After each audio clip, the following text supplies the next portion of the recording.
Hi, I'm Chris Pratt, and welcome to the Jurassic World Control Room, where we take you behind the scenes and show you what it took to make this movie.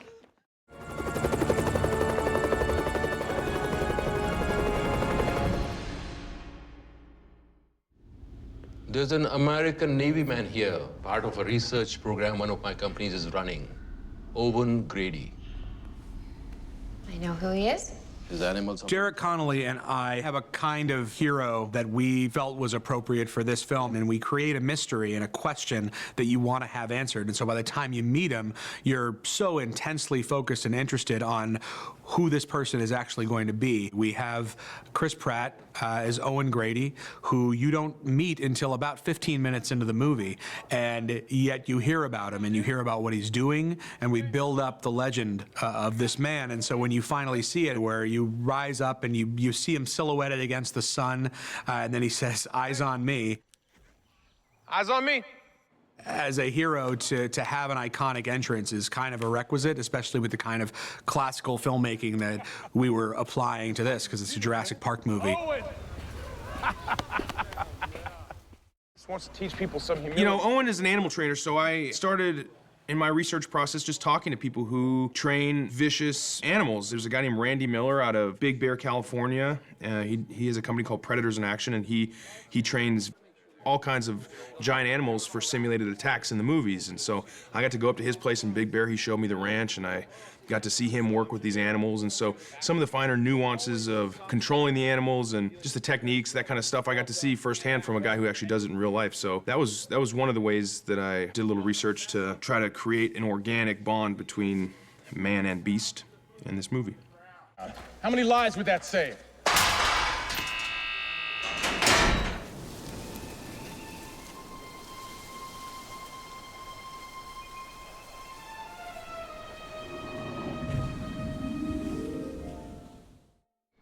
One of the goals with the film was to create a ride that kids and adults could go on and have a very intimate, up-close experience with the dinosaurs. So what was created was the gyrosphere, and it always was a sphere, and it always moved around in a ball, but it never made sense. Up until the very end, we never really asked the question, how does this work? Like, how does this actually function? And if this was in our real world, what's making this move forward? We kind of reverse engineered it, and we went back to the fundamentals of this ball of glass and a wheel on the bottom that was able to articulate in any direction, and a tire that could, with traction, that would move this thing forward. And we felt that as long as this thing felt like it could actually work today on our planet, we would buy it. It does. There are things you can buy, and we had one in the office. You can use your phone to actually navigate, a little ball around. Me having that in the office and seeing the ball move around and actually have traction with the ground and actually work made me feel okay about the whole thing. Enjoy the ride. Here we go.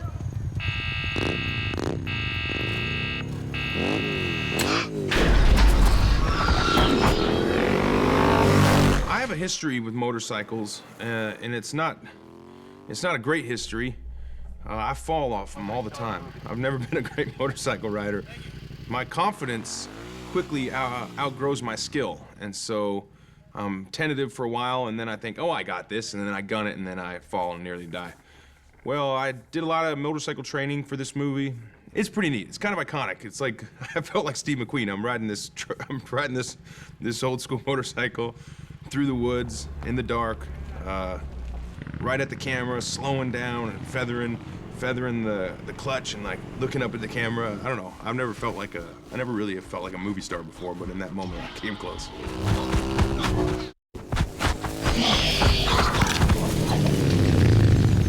We have a sequence that we called Zero Dark Raptor, and that to me was a kind of aesthetic that I know largely from playing video games. There's a look that we have in Call of Duty of moving forward, looking through a kind of grainy video aesthetic with cameras that have been mounted to the heads of these animals as they track down and kill humans. And we thought it would be as scary as it is for me to play horror video games, to only have the sequence rely on the perspectives of either the people or the animals that were coming to kill them, which we shot in the jungle in Hawaii. We had a lot of different methods, honestly, because we weren't exactly sure which one was going to work. But the stuff that worked really worked. And it felt like these guys were getting taken down by something that was alive. And I think there is a true sense of fear and surprise and shock because it feels so just sloppy and dirty and disorienting, the way that I think it would feel if these animals were coming at you from all different directions. And that was really our goal with everything. If it wasn't truly horrifying, it went out, and we found that actually a shorter version of the sequence was better. We didn't use any music. We kept it silent with only the sounds of blood-curdling death and the screams of hungry raptors.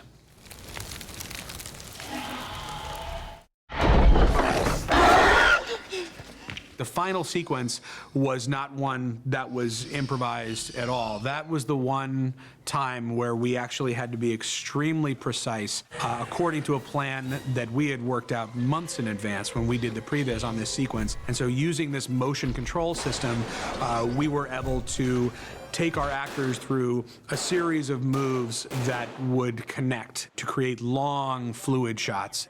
And they're so big and so epic and so naked that it puts everything on ILM. You don't just get to cut away to something else that looks cool. Every single moment has to feel real. There's a 360-degree shot where we leave Bryce Dallas Howard on the ground, and we come all the way up around two giant dinosaurs fighting and all the way back around the other side and land on Bryce Dallas Howard, who is crawling in the other direction. Not only did her performance have to be perfect, but that shot actually was 3 different pieces, and we would have to bring the camera up into one spot, reset everyone, moving, 150 people around in a circle as we try to create this one shot. When you see it in the movie, ILM was able to knit these things together so it feels completely seamless. The second shot that was even longer, basically taking these 2 animals down the street as they crash into the sides of these buildings.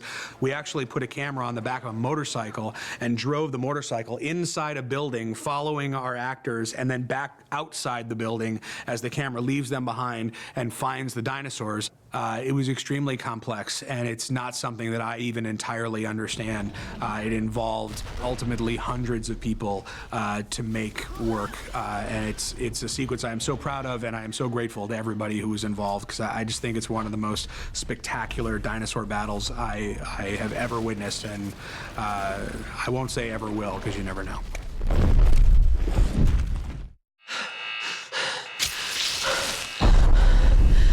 Derek Connolly and I had to find a way to do something that would be as visceral and intense and scary and awesome as the ending of Jurassic Park. We learned from Steven Spielberg, and Steven knows better than anyone how to withhold information and to withhold some of the pleasures that exist in the context of a movie until the right moment. And what we knew we had is who I consider both the all-time villain and the all-time hero of Jurassic Park in the Tyrannosaurus Rex. We also needed to combine that with a moment of victory and a brave, heroic move from Claire, who I considered to be the main character of the film because it's her emotional arc that we're following. And when Claire realizes that we need more teeth, it is her instinct to run down and lead the T-Rex to face off with the Indominus Rex. And that to us echoed back to the kinds of big, cheering, bring down the house audience moments that we loved when we were a kid. And it was just us asking each other, like, what would make us just tear the seats out of the theater and burn them in the streets with excitement. And that was it.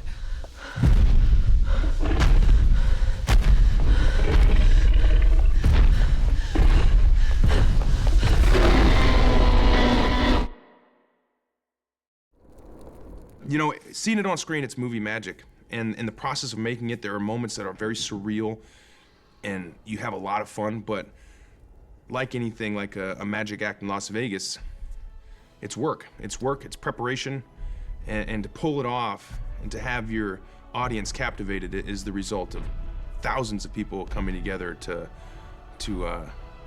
make something that's really extraordinary.